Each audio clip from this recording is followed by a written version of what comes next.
Greetings, traveller. I see the road has been cruel, and the shadows of the lands between weigh heavy on your shoulders. Sit closer to the gentle grace, let its glow be your heart tonight.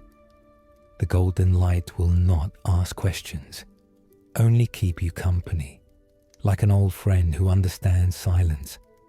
Close your eyes if you wish, breathe evenly, deeply, and I shall tell you a story, not rushed, but steady, as roots grow beneath stone. A story of a tarnished, of storms and fire, and of a dream that lingers longer than waking. I am a faded ember, a tarnished soul pulled from silence. Whatever name I carried has thinned to a rumor the wind forgot.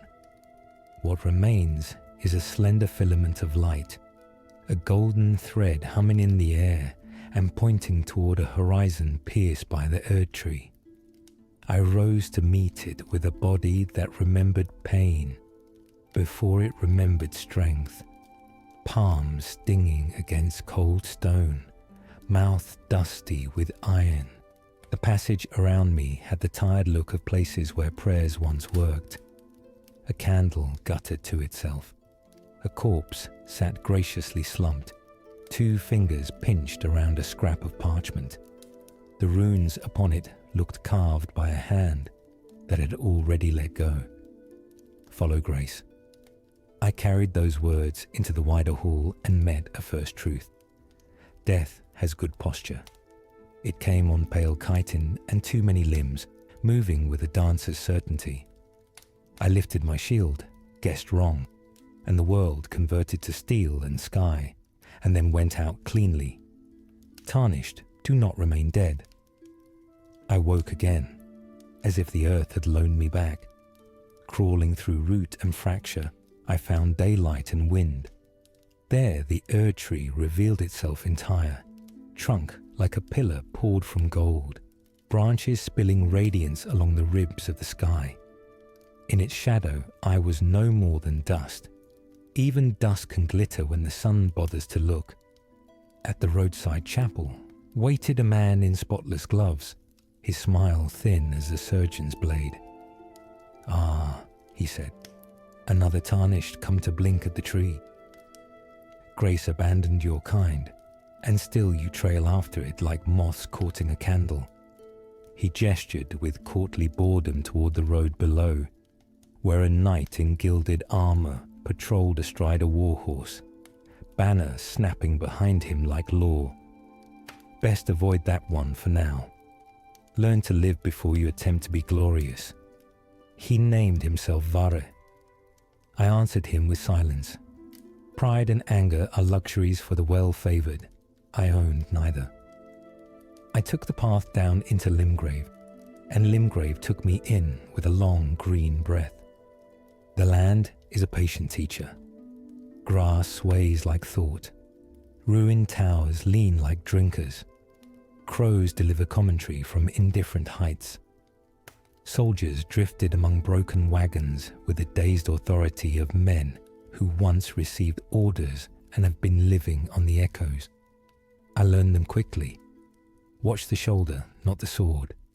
Wait for the second step, not the first. A thrown knife costs less than a sip of crimson. I rationed courage, counted breaths, and learned the small catechism of staying alive. At dusk, I found a flicker of grace by a toppled wall and knelt. Its light had no heat, only memory. The air tightened, as if plucked by an unseen hand, and she arrived as though the evening had pronounced her name. Cloaked, calm, eyes steady as moonlight. "You are maidenless," she said. It was not insult, it was weather. Yet I can offer purpose. Take me as your guide, and I shall deliver you to the foot of the Erdtree. What do you ask in return? That my own vow be fulfilled. Her fingers met my palm, ceremonial and sure. I am Melina. She placed a small ring and a whistle in my hand. When the land is generous, call him. I breathed into the whistle. The air creased, and a form stepped from its fold, lean, horned, gaze older than mine. He bowed, and all courtesy performed without irony. "Torrent," Melina said, and the name fitted him like tack. For the first time since waking, I felt the weight of my solitude ease. Days braided themselves from skirmish and hunger. Rusted blades came from the sides of roads. Spears probed. Shields argued. Patience paid what muscle could not. Crimson closed wounds in a warm rush. Cerulean rekindled the inner filament that heats ash and art. I counted sips like a miser of tomorrows. I scavenged rations that had forgotten tenderness. I coaxed water from stone. I sharpened my blade on a whetstone stolen from a wagon whose owners no longer negotiated. Beneath a ruined arch I met a wandering merchant, his small fire arranged with priestly care. "Kale," he said, touching the brim of a red cap. "I sell what keeps folk walking. Buy what spares you a grave too near in time." He showed me knives, a stubborn torch, and a bell that rang only when the mind learned how to listen. "For summoning spirits," he said, "better to meet trouble with company." I paid him in runes gathered grain by grain. He counted them without looking, as if his hands had already learned the number. Not long after, I found a pouch of ashes stitched shut with horsehair. The bell in my pack thrummed like a throat clearing. 3 wolves slid from the seam between world and other world, shadows yet loyal. One licked my knuckles with cool approval, and then they dissolved like breath on a mirror. A promise, filed for later. Noon brought the tree sentinel down the road in a hush of hooves. Sunlight slid along his plates. His standard made tidy remarks to the wind. Glory tugged at me and then let go. I chose the hill's tall grass and quiet. Survival can afford patience. Graves can wait. Sleep learned my name unevenly. Some nights it arrived with soft hands. Others it negotiated like a creditor. In dreams, a cliff shouldered a castle out over the sea, banners clapping themselves ragged. The name reached me without speech, Stormvale. I woke with it under my ribs, the golden thread drawn taut as a bowstring.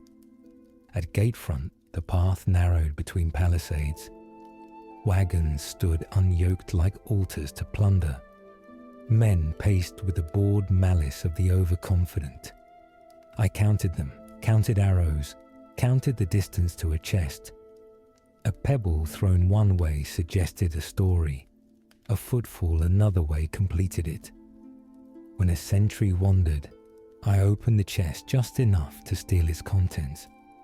A map folded with monkish care, a leather kit for wetting, and ashes the colour of the pause between a question and its answer. I let the lid down and let the moment forget me. The patrol discovered the error too late to be brave. I weighed options, debts, and the sips I could spare. The bell hummed in my hand. The wolves answered like a prayer that knew me first. We unstitched their formation with howls and short truths. When the last man ran, I let him keep his rumour of me. From the ridge, the sea flashed like a blade under cloud. Beyond it, Stormvale climbed the cliffs in stubborn paragraphs, arrow slits peering like accountants who never forgot a number. I made camp beneath a leaning wall and arranged my small life in order. Blade, whetstone, rations, flasks, bell, ring, whistle. Melina came as if the fire had remembered her. "Stormvale is no mere wall," she said, watching the black windows. "It is a maw. It devours what should I feed it." "Your patience," she said, "not your fear. I have little of either." "You have enough to step," she answered, and for a heartbeat warmth gathered where her presence stood. "Sleep. Tomorrow, climb.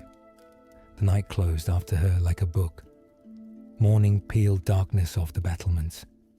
I inventoried what I owned the way poor men inventory hope.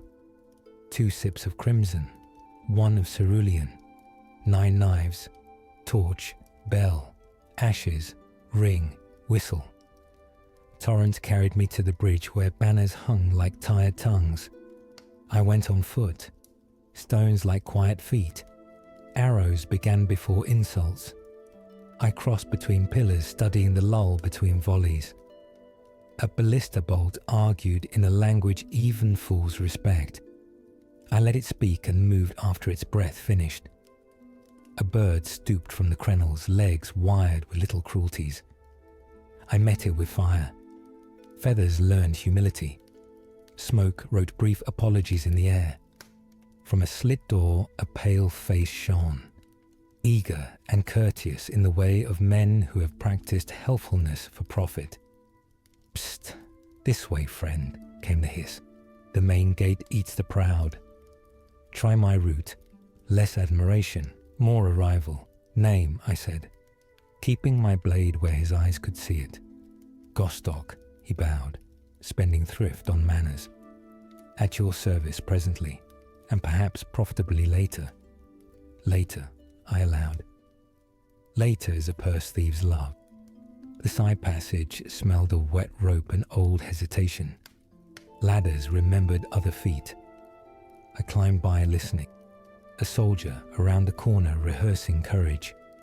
Another above measuring ambush against breakfast. I threw a knife at a far wall. A helmet turned toward the lie. The truth concluded business. In the courtyard beyond, stormbirds nested among broken engines and woke too suddenly to be wise. I crossed when they doubted themselves and waited when they didn't.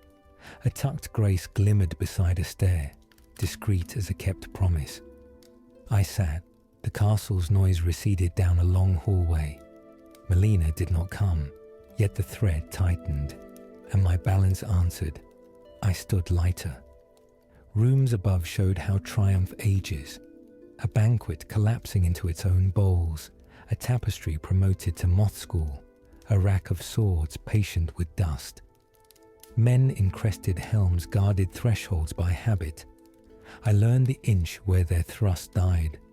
I learned the soft moment between a shield's arrival and the pride that lifts it again. Knives became punctuation. Flasks became doctrine. Somewhere in the stone, laughter rolled. Too big for one throat, too amused to be sane. It drummed along the beams like a barrel descending stairs. The wall near my hand felt warm where it should have been cold. The castle breathed, a beast dozing between meals. I set down a truth beside my boots. I would die here, perhaps more than once. But here I would learn the patience Melina required, the caution Vare recommended, the rhythm Carl had sold me for a bell's price. I would walk until the castle could not swallow me without choking.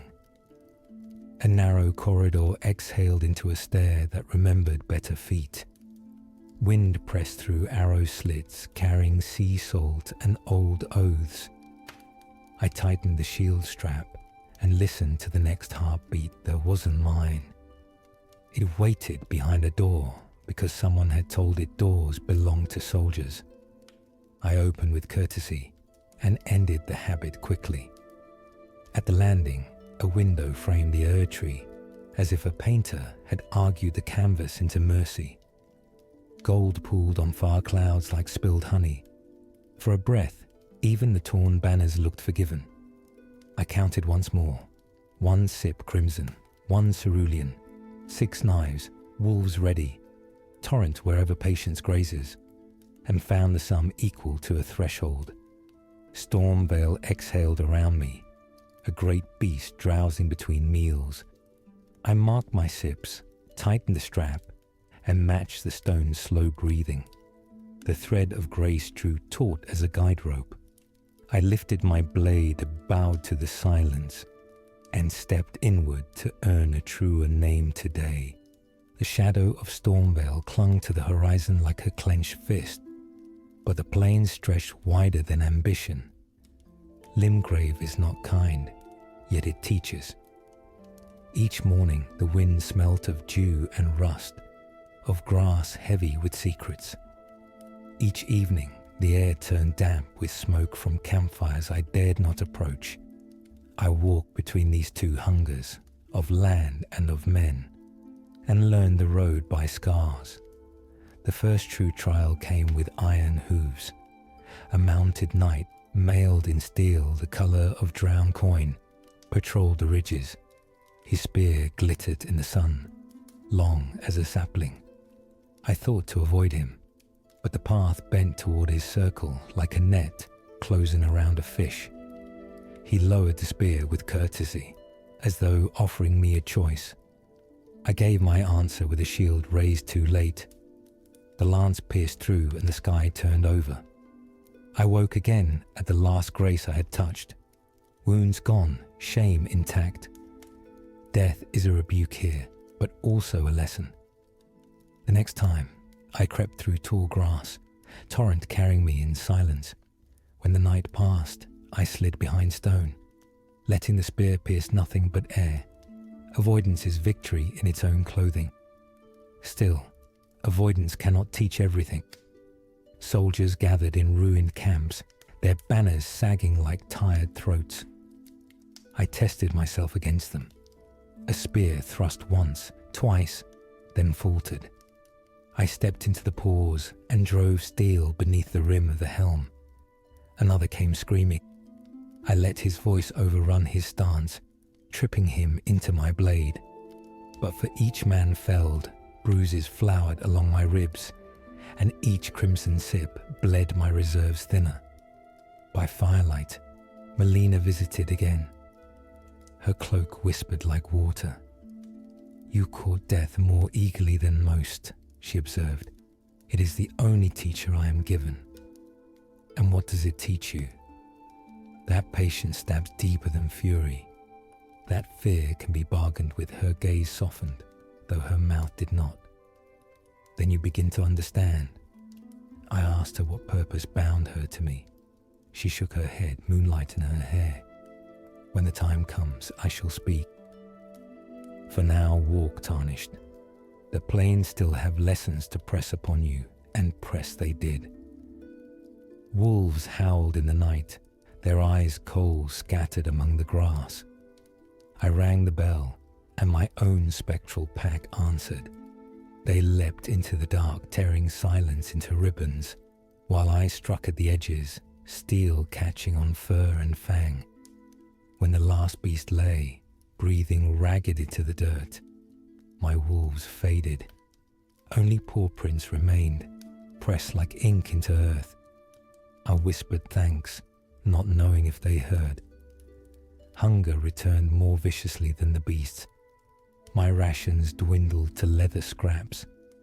I scavenged mushrooms bitter as chalk, and once the meat of a fallen boar. The taste lingered with mud and shame, but it filled the hollow long enough to see the dawn. Carl, the merchant, found me again near the ruins. He seemed amused by my gauntness. "You look as though the land has gnawed on you," he said, poking the fire with a thin rod. "It has teeth enough." He offered dried roots, pungent but sustaining. Not all food comes from slaughter. Some comes from patience. I've little of that left. "Then you'll starve sooner than you'll fall in battle." His eyes glimmered with weary knowledge. "Remember, Tarnished, death here is not the end, but hunger can make a fool of eternity." I thanked him, traded what runes I carried for more knives and a small scrap of scripture I could not read. He shrugged at my confusion. Some words feed even when they are not understood. That night, dreams grew louder. I walked corridors lined with statues, each missing hands. At the end waited a throne carved from roots, and upon it a figure patched together from limbs not his own. I woke with bile in my throat, the name Godric unspoken yet alive within my marrow. Morning brought storms. Rain slashed across the plains, turning soil to sucking mud. Soldiers huddled beneath ruined arches, their armor clattering with every shiver. I used the storm as my ally. The clash of thunder masked my approach, and when I struck, their cries vanished beneath the sky's own rage. By the time the clouds broke, 3 lay still, and I remained standing, soaked to the bone but alive. At a grace hidden by oak roots, I collapsed. Sleep pulled me under, and Melina's voice threaded through. "You carry scars into your dreams," she said. "They weigh less there." Do they? Or do they carve deeper? She touched my arm, and for a moment warmth pierced through the exhaustion. "Remember this. The plains will not end at Stormvale's walls. They will stretch within them, harsher still." Her words became the shape of my sleep. On another day, I tested Torrent's swiftness against the larger beasts. Bears haunted the groves, their claws long as swords. I learned to circle, to dart in with steel, then wheel away before the counterblow. My wolves distracted where my strength failed, their fangs worrying the beast's flank while I struck at its spine. Still, one paw caught me once, throwing me like a child's toy. The world rang with pain, and crimson drained fast. I staggered to Torrent, hauled myself astride, and fled into the hills. Sometimes survival is simply knowing when to leave. Each death and return to grace etched something sharper in me. The memory of pain lingered, though the wounds did not. I began to see the pattern. Grace pulled me back, not as a kindness, but as an insistence. My failures were notes, and I was expected to sing until the melody pleased the unseen hand that wrote it. Near the edge of the plain, by cliffs that dropped into endless sea, I met another traveler. His robes were scholar's blue, stained with salt. He studied the horizon as though it concealed a secret. "Do you seek Stormvale?" he asked. "I follow where grace leads." "Then we are kin in our folly." He smiled thinly. "The castle devours ambition, but within it sleeps knowledge older than the Erdtree itself. Knowledge will not stop a blade. No, but it will tell you why it was forged." His eyes glittered. "Remember me when you hear the name Rogier." I nodded. Names are weights. Even untested, they pull a destiny. Days melted into each other. Camps, skirmishes, the ceaseless rationing of flasks. The crimson's warmth became familiar, almost comforting. The cerulean's chill made my mind ring with clarity. I learned to strike, to retreat, to summon wolves, to hide behind Torrent's swiftness. Each tactic wove another thread in the tapestry of survival. But survival is not purpose. At night, lying beneath the fractured moon, I asked the air, "Why me? Why now?" The golden thread offered no answer, only its ceaseless tug toward Stormvale. One evening, as the sun slid behind the cliffs, I came across a giant chained at the roadside. His skin was stone, his breath a furnace. Soldiers goaded him with fire and whips, forcing him to drag a wagon. I lingered in the tall grass, unseen, and watched. His roars shook the ground, but he bore his burden still. Mercy and fear warred within me. To intervene was death, to walk away was survival. In the end, I did nothing but remember his pain. Yet even in silence I learned, this land thrives on shackles, both seen and unseen. At last, the plains began to narrow. Hills funneled the road into valleys watched by ruined towers. Soldiers guarded the approach, their armor polished despite poverty, their eyes burning with a devotion I did not share. I cut through them one by one, exhaustion mounting. At the last grace before the castle road, I sank down, my body trembling from thirst and hunger, my flasks empty. Melina came in silence, her shadow long in the firelight. "You endure," she said. "Barely. Barely is enough. The Erdtree does not measure by abundance, only by persistence." I looked towards Stormvale, looming dark against the horizon. "And within waits your test, and the first hand of your fate." Her eyes searched mine. "Do not mistake survival for victory. One feeds the other, but they are not the same." When I lifted my head again, the plains were behind me. Stormvale's walls rose higher, closer, patient as hunger. My hand rested on Torrent's mane, on the bell, on the hilt of my sword. I had learned fear's shape and how to bargain with it. That would have to be enough. I stepped forward, the road tightening beneath my feet, and the shadow of the castle swallowed the last of the open plain. The plains were behind me. Stormvale rose ahead, vast and patient, as though carved by storms themselves. Its walls caught the clouds, its towers drank the wind. Even from miles away the place felt awake, a beast with lungs full of thunder. Each step closer sank me deeper into its shadow. The approach was never simple. Paths twisted through gullies, ridges, and broken bridges, each one designed by time to tire me. Soldiers patrolled in scattered companies, banners dragging in the mud. Birds wheeled overhead, broad-winged, their cries more shrill than natural. The land itself seemed arranged as a gauntlet. The first ambush came at the edge of a narrow pass. A group of soldiers had overturned wagons to form a barricade, torches guttering in the damp. I could have turned away, found another path, but the golden thread of grace pulled me straight. I slipped into grass, counted their movements, waited. When the nearest one wandered to relieve himself, I struck.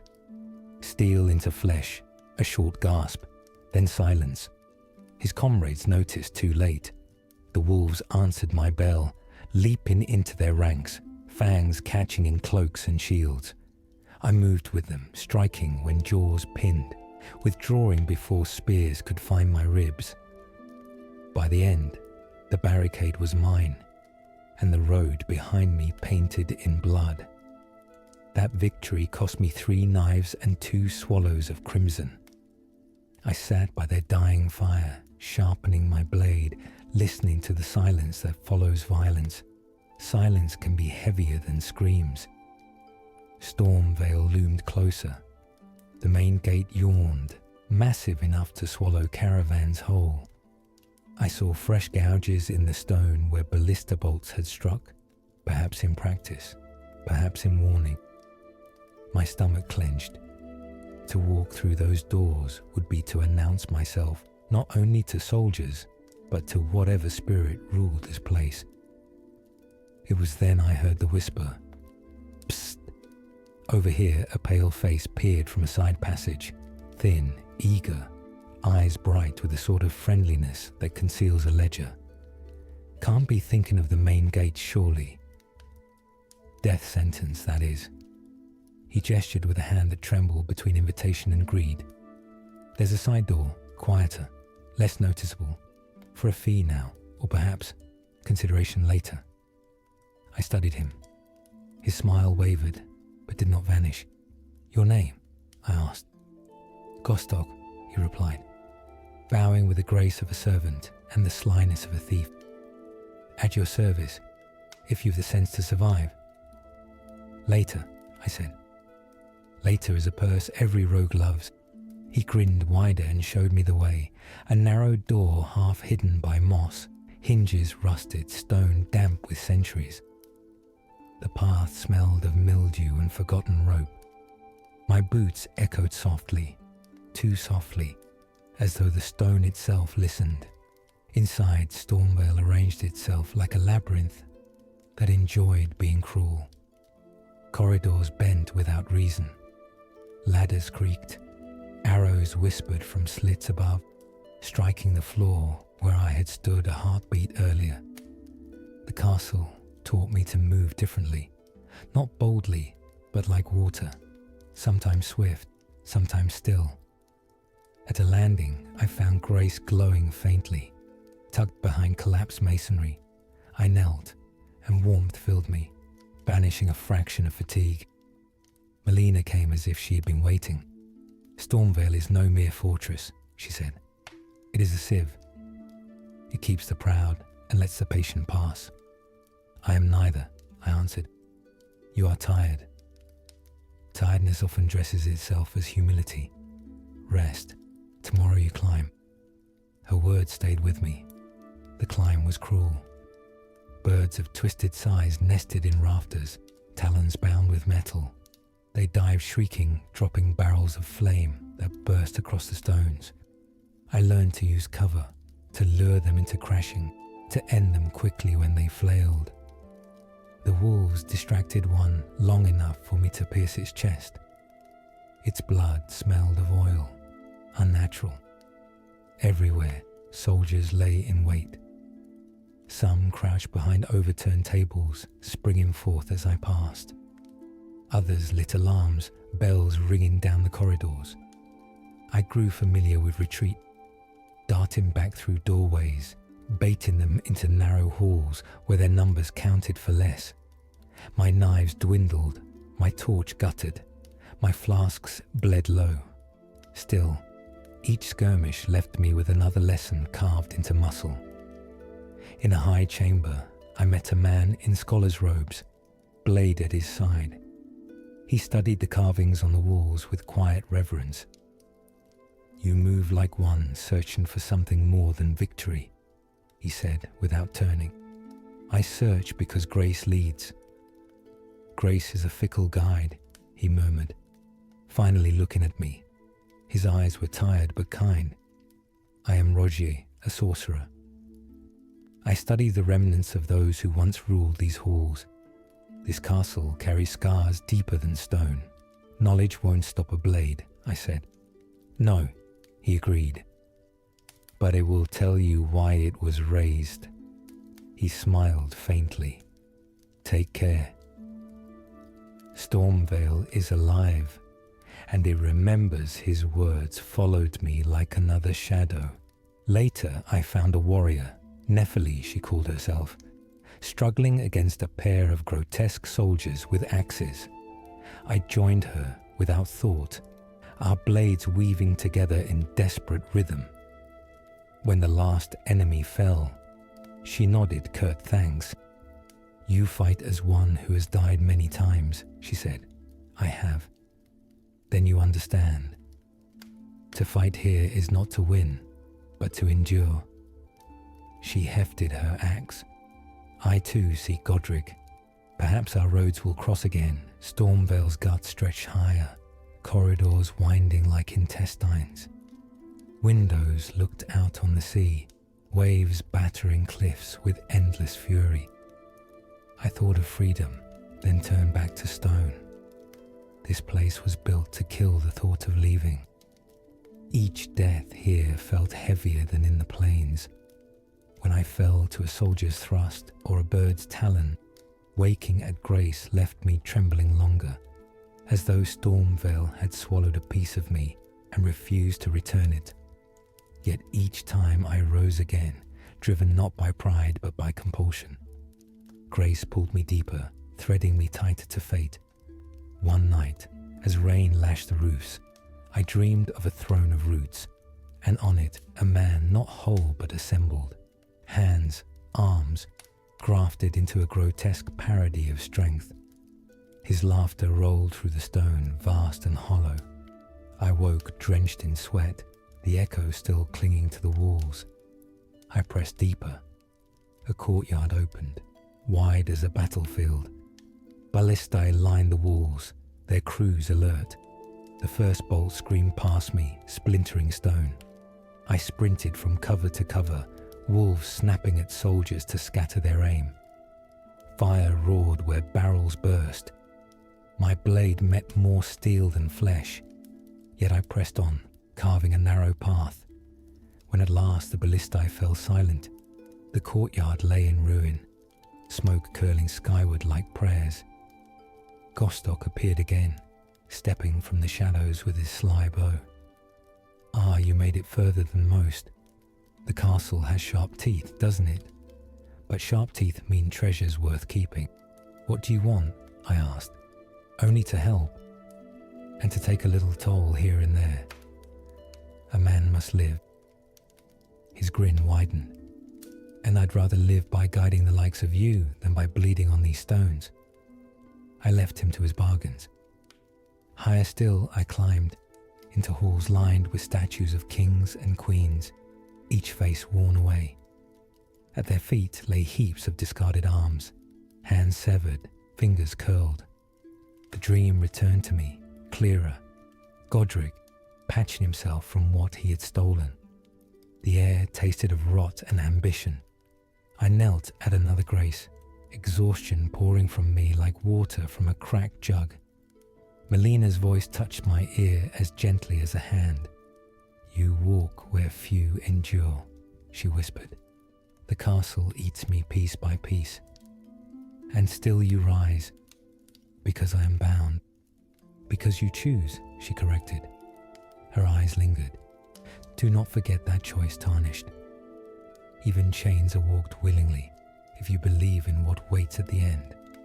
Her words steadied me. Stormvale is no castle. It is a beast.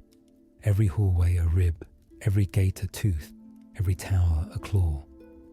Walking inside it, I felt swallowed, crawling toward a heart that beat not for life, but for dominion. Yet in the beast's belly, I found strange, quiet moments. A storage hall filled with broken chairs and torn banners whispered of feasts once held here, of music now devoured. A chapel buried in dust still carried faint incense, as if faith had refused to leave entirely. I sat for a time in that chapel, listening to my own breath. For a moment, I almost believed I was welcome, but the castle is honest in its cruelty. A moment later, footsteps thundered, and a squad of soldiers poured in, blades flashing. I fought in the pews, knocking over relics, splintering wood. My wolves came, howling among the pillars, scattering enemies until I could strike. When it ended, the chapel smelled of smoke and blood. Whatever prayers had lingered fled into silence, and still I walked on. Stormvale is alive and it remembers, and grace, relentless, pulled me deeper. Stormvale keeps its own weather. Inside the walls, wind turns mean. It knifes through arrow slits and drags old smoke down stairwells, making the torches gutter as if the stone itself disapproved of fire. I learned to breathe shallowly, to keep my steps soft, to let the castle's anger hurry past me like a storm that cannot bend low enough to strike. The first landing past the chapel opened onto a yard paved in broken flagstones. A grafted thing prowled there, a dog of lion shape with a man's hand sewn where nature had meant a paw.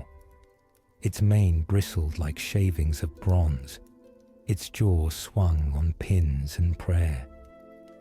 I watched from the lintel until its patrol completed, then crossed in the wake of its boredom, boots kissing only the safest stones.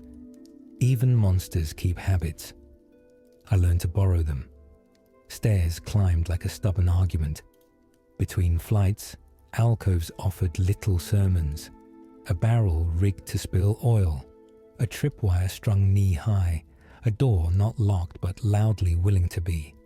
I cut fuses, stepped wide of strings, eased hinges with grease from a pouch of old tallow. The castle rewards patience and ridicules hurry.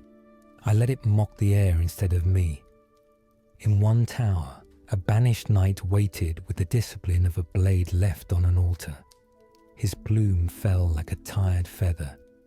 His sword arm breathed slow and even, the way blacksmiths do when they decide on a strike before the hammer falls. I met him with the generosity of distance, circling, letting him own the center. He cut the air in careful books. I read the margins. Where his thrust overreached, my shield taught humility. When his guard lifted too long to admire his own balance, my knife changed his opinion. He yielded badly, but he yielded. I took the gesture of his fall and learned for it. The proud fall with more noise than weight. Above, the wind salted itself with sea spray. A walkway bridged a yawning gap. On the far side, soldiers manned a ballista fat with grievance. The first bolt struck the parapet by my ear and sang like an insult. I timed the cadence, load, cock, aim, boast, and moved during the boast when men like to think. Wolves harried their flanks while I closed the distance, blade arguing with rope and crank. When the bull's arm snapped, the crew's courage snapped with it. I allowed one to run, because sometimes mercy is simply another word for thrift. I found another grace nestled behind a stack of broken chairs, the light of it gentler than elsewhere, as if someone had once laughed here. I sat. The day climbed down off my shoulders by one rung. Melina's presence arrived without footfall. Her voice reached me like a hand left too long in warm water. "You are almost within earshot of his throne," she said. "My dreams have better hearing," I answered. "They hear him laughing." She did not contradict me. She never does. Grace leads you to him, but it does not command how you will stand before him. How should I stand? As you have stood at every doorway that tried to teach you fear, balanced enough to listen, stubborn enough to disagree. I closed my eyes and saw a tree root curling through a stone wall, splitting it grain by grain. I will try. Trying is a kind of victory that lives even when the other kind dies, she said, and the light dimmed with her absence. I ate a ration, chewed long enough to make it taste like something earned, and rose into the hour where shadows lengthen like old debts. The corridors narrowed, then spilled into a kitchen where hooks swung with no meat, only the memory of feasts. A scullion's bell lay on the floor, dented as if someone's anger had found it instead of a skull. I took the bell. Small things save lives. In the next hall, iron birds clung to rafters. Their eyes shone with the dull, patient light of traps that know you will come. I lit the torch, held its flame under a line of tar that someone had thought clever to paint along the beam. Heat licked up the dark. The birds screamed and found gravity again. I stepped aside to let their cleverness finish teaching them. Gostock materialized from a pantry like regret. He bowed at a distance that could be mistaken for courtesy or caution. "Ah, my stalwart friend. I knew you'd find the long way charming. Fewer witnesses, more opportunities." His hands made small, accounting gestures in the air. "Your fee," I said, and set a low handful of runes on a cracked plate. "And a question. How many have you guided this far?" He smiled as if at an old joke. "Enough to know the castle favors the patient. Few are patient." He pinched the runes into his purse and glanced toward a stair. "Up there the air gets meaner. The courtyards are generous with arrows, and there's a fellow with too much metal and too little poetry. You'll meet him. Does anyone leave by the same door they enter?" "The doors do as they please," he said, and vanished into his pantry. A man who never met a straight corridor he trusted. Up there, as promised, the air acquired a taste for blood. Courtyards opened like jaws. Soldiers peered from behind merlons with the proprietary glare of men who believe walls make them taller. I move between cover and shadow, letting the wolves spend their howls where my flasks could not afford to spend their crimson. When a barrel rolled toward me, smoking at the wick, I kicked it sideways and let it preach to its senders. Fire finds the proud easily. A chapel sat skewed in the next yard, its stained glass cracked into constellations no priest would admit to seeing. I entered, not for prayer, but for acoustics. Rooms like this help you hear your own decisions. At the altar, a statue of a queen held her hands out. No, not her hands. Someone had taken them. In their place, the sleeves fell empty, sewn shut with wire. It is difficult to be devout around a god who loses count of hands. I turned from that view and met a blade that had not been patient. The banished knight's kin, 2 of them, descended the nave in an economy of motion. There are fights you win by bravery and fights you survive by choices. I made choices. Wolves made distractions. A scullion's bell thrown to the right suggested a friend who did not exist. A torch cast low left argued that the floor might have opinions. In the confusion, I stepped through the seam between their rhythms and put my sword where boasting cannot follow. Afterward, I sat on a pew and let the ache bloom. Crimson warmed the inside of me. Cerulean cooled the thread that wears my tricks. I counted what remained. Enough, not enough, always both. On a balcony beyond, the sea battered the cliffs with ambition. I leaned on the rail, let salt sting the cuts on my knuckles, and listened to a story the wind could not stop telling. Rogier found me there, his robe clipped back for climbing, the 8 corners of a cautious man drifting around him like thoughts. "You move quieter now," he said. "The castle prefers when I don't speak." "It remembers noise," he said, amused. "Do you know why the stones warm here even when the wind is cold? Because something inside has forgotten to stop burning." "Because roots carry heat," he said softly. "The Erdtree's reach does not end at the horizon. It complicates itself under our feet. That is why Godric sits where he does. He wants to be near the veins he cannot be. He seems to prefer other veins," I said, and told him what I had seen as statues robbed of hands. Rogier's mouth went tight. He is a poor gardener. He grasps for authority, not growth. Do not mistake him for a fool because he is grotesque. Grotesques often study schedules. What schedule? "Yours," Rogier said. "He will have heard you by now. The castle has a throat that carries rumour faster than feet. There will be more guards at the turnings. Let patience be your vulgarity. I left him to his carvings and went where patience often hides, the servant paths. A narrow door through a scullery gave onto a duct that smelled of stale heat, hammer song, and the little disappointments that live where men repair what other men break. The forge there squatted like an altar to effort. A blacksmith's bench lay abandoned, the hammer asleep upon it. I set the edge of my blade to the whetstone and listened to the quiet mathematics of steel learning to be itself again. I made small things too. Wrapped the knife grips in torn linen, mixed resin with ash to stiffen the wrappings, melted down a buckle to weight the tail of a strip of cloth I could throw over a flame to smother it. Craft is the polite word for desperation. I thanked each lesson under my breath. On a terrace above the smithy, a lion thing slept with one eye open.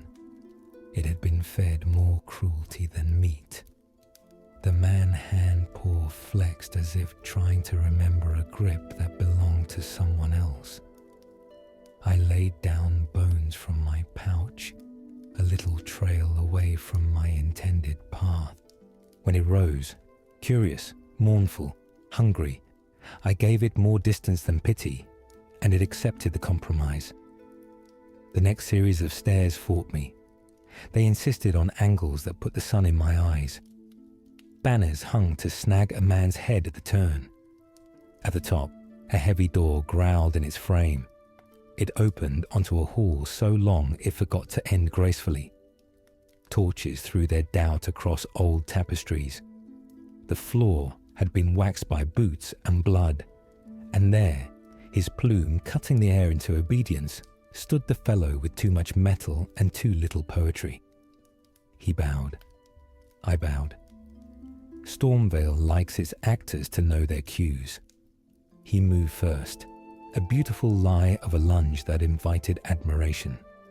I answered with arithmetic. Step left, angle the shield, bleed the momentum into nothing, return nothing with interest. He accepted the poverty of that exchange and tried a richer offer. His blade described a circle meant to be a world. I admitted I lived somewhere smaller and went beneath it, paid him with a knife in the kidney of his armor. He grunted, which is a kind of prayer. The fight lasted longer than pride appreciates. Wolves came and went, each buying me a moment at the price of their fading. When it ended, I could still count my breaths, and he could not.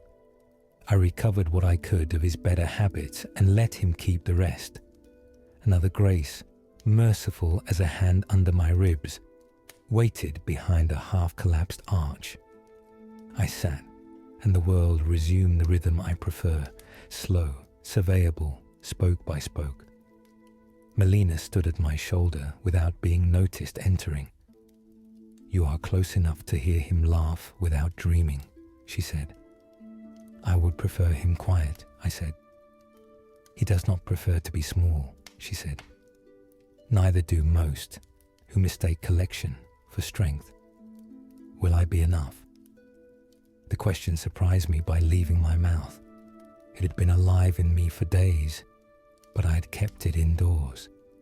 "You have never been enough," she said gently. "No one is. But you are what you are. And if you stand as yourself, sometimes the world chooses to be enough with you." I slept in that light for a while and woke with the shape of my courage sitting more neatly in its chair. The path to the throne room is designed to discuss your worth with you. It arranges proofs, a stair where every third step is shorter than the rest, a landing where the archers choose not to shoot until your back is square to them, a corner that manufactures a draft to kill your torch. I answered each proof with a poor man's wit. The short step I took two at a time. The archers I suggested to one another with a thrown knife that persuaded one to stand where the other would aim. The draft I blocked with a weighted cloth, and the flame lived on the far side of my small invention. At last the hall widened into a garden that had not been asked permission to exist. Wind battered the branches. The Erdtree's glow spilled like warm milk over the rim of storm cloud, gilding the broken balustrades. Roots knuckled up through paving stones, reminding the masons whose house this truly was. Statues watched with their absent hands. Nephili waited there, leaning on her axe. The wind pulled her hair into banners the castle could not own. "You reach the high garden," she said. "Few ado. I am a poor conversation partner for gravity." She smiled without softness. "And for surrender." I tracked a patrol to the far stairs. Their captain trains his men to shout first and decide later. If you take the shout from them, decisions go badly. "Will you come?" "I will come when your need is wider than pride," she said. "You'll know the moment. It will have the taste of iron and the smell of a door closing. We stood in a silence that did not require payment. Then I crossed the garden and took the stairs that had decided to be difficult. At the top, 2 great doors pretended they were larger than the world. I pressed my hand to the wood. It had been fed by hands. It recognized them, and it recognized that I had borrowed none. Still, it chose to open. Inside stretched a hall that had survived flood and famine, not by strength, but by vanity. Flags snapped somewhere in the unseen. The floor sighed under my boots as if rehearsing a complaint. At the far end, the throne waited, patched and proud, and on it slouched a shape too busy being many to be one. He rose with a collector's delight, his extra hands flexing like trophies that still remembered old vows. His laugh rolled over the stone, through the ribs of the place, down the banners, and into my bones. Even grace tugged smaller for a heartbeat.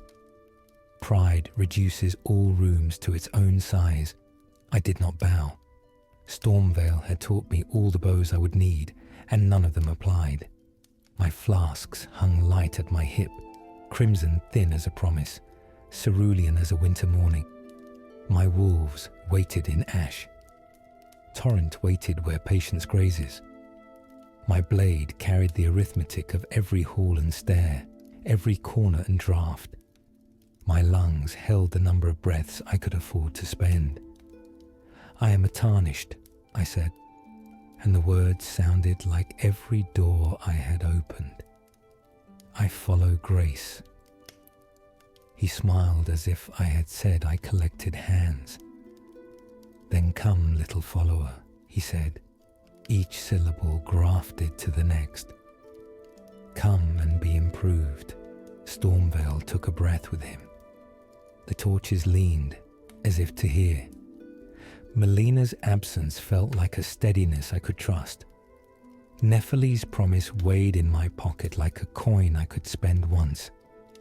I lifted my blade and stepped forward, carrying every stair I had climbed, every patient dodge, every learned silence.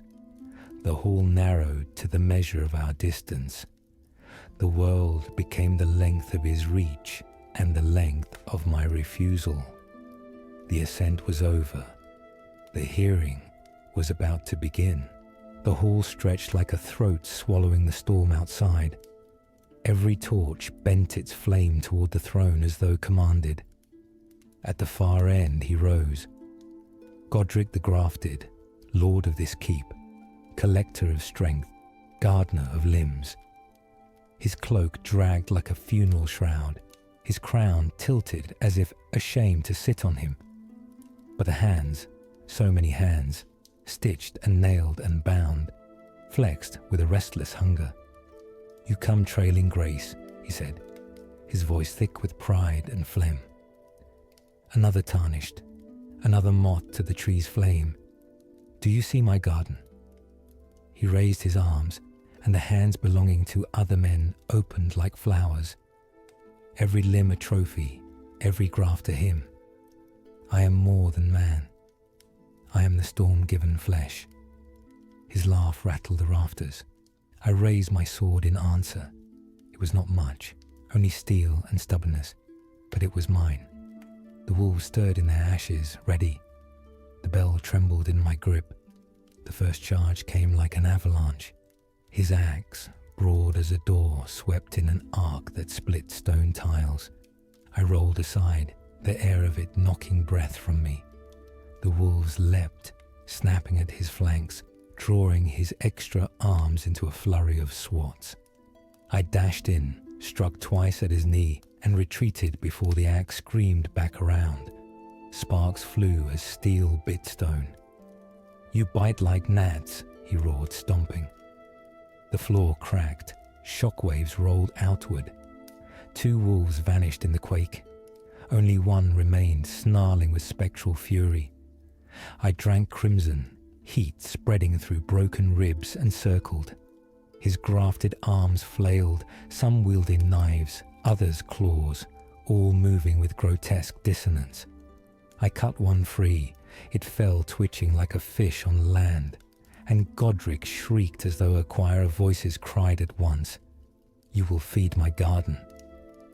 The battle stretched into hours measured by deaths. Again and again I fell, an axe to the chest, a claw tearing my throat, fire spilling from barrels he hurled like toys.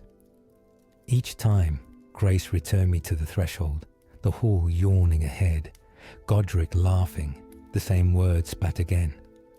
My body learned faster than my pride. Roll before the stomp, duck under the axe, strike when the grafted hands overreach. At last, bloodied and staggering, I forced him to his knees. His breath rattled, thick with rage. He crawled toward a corner of the hall, dragging his massive bulk. I thought him fleeing. Foolish thought. He seized the corpse of a dragon, a trophy nailed to the wall, and with a butcher's joy, he hacked its head free. "Bear witness," he screamed, jamming the dragon's neck to his arm stump. Flesh fused with fire, scales split open. The dragon's head twitched, coughed, and then breathed flame. The hall became a furnace. Fire poured in sheets, washing over stone, licking banners into ash. I fled behind pillars, wolves howling before they burned away. My flasks dwindled, crimson hot in my throat, cerulean icy on my tongue. From the smoke, Nephili charged. She had kept her promise. Her axe bit into Godric's side, drawing his attention, splitting his storm. "Stand, Tarnished," she cried, "or all falls to this mockery." Together we pressed. She took his blows broadside, her shield cracking under weight. I darted between, slashing at legs, arms, the dragon's neck. Fire seared my cloak. Pain blurred vision. But every strike carved him smaller. He screamed prayers to the Erdtree, to storms, to strength stolen. None answered but his own rage. At last, Torrent came at my whistle, hooves striking sparks. I mounted, rode the length of the hall, and leapt from his back, blade driving into Godric's shoulder. The dragon's head flailed, flame sputtering. Nephili roared and swung her axe into his chest. Together we broke him. Godric fell, a mountain collapsing. His hands clawed the floor, scraping for purchase, still trying to graft the very stones into himself. His laugh cracked into a cough, then silence. The hall sighed, as if relieved. I stood over him, sword heavy, lungs raw. My last flask was empty. Wolves gone. Torrent faded. Only Nephili remained, panting, eyes blazing. She kicked his corpse once, spitting. "Rot take him, a king who ruled nothing but fear." She turned to me. "This was your fight. The Grace chose you. Remember that." But She hesitated, then nodded. "I'm glad I stood with you. The Erdtree needs warriors, not collectors." She left, her footsteps echoing down the empty hall. I knelt by the body. His crown lay crooked beside him. His grafted arms twitched once more, then stilled. I thought of the chapel, of statues robbed of hands, of Rogier's words, grotesque's study schedules. Godric's schedule had ended. Mine had only shifted. The golden thread of grace pulsed, tugging me onward, not to rest, but to continue. Always forward, always deeper. A grace bloomed beside the throne. I sank into it, exhaustion breaking me open. Melina's presence folded around me like a cloak. "You endured," she said softly. "I died 12 times, and rose 12 more. That is what matters." He was madness. A patchwork, so are we all in ways unseen. You stitched yourself from patience and fear, from failure and return. That is a truer graft. Her eyes lingered. The path ahead darkens. Beyond this castle lies more storm, more hunger. But tonight you rest. Tonight you are enough. I close my eyes. For the first time since waking in stone halls, Sleep came without claws. When dawn seeped through shattered windows, Stormvale was silent. The beast of the castle slumbered, its heart stilled.